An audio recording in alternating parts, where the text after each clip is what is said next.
remember po mga kapuso, nung bata tayo, di ba, pagkatapos natin sa eskwela, pagkatapos natin magpatintero, pupunta tayo sa kanto para bumili napakasarap at napakalamig na scramble.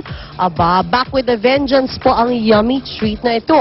At para dyan, kasama po natin si Jigo Joaquin ng Icebreaker. Good morning, Jigo. Good morning to everyone watching Unang Hirit. Alright, Jigo, ano nga ba ang bagong itsura ng scramble? Ang bagong itsura ng scramble ngayon is, well, most importantly, Oh. ang overhaul is sanitary practices. Oo, kasi di ba Yeah. dati nandun nakabisikleta pa yung tao, tapos ginagano Yes, nila, yes. tapos may balde. May balde. Ngayon ibang-iba na, ha? Yes.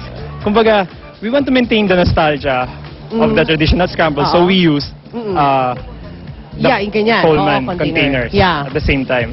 Pero pagdating naman sa lasa, naiba nyo rin eh.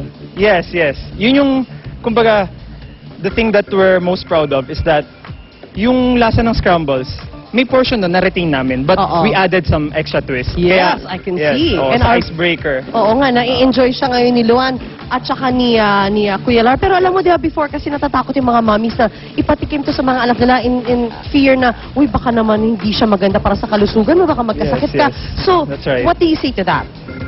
How I safe say is na- your scrambles? From our 40 branches, Yes.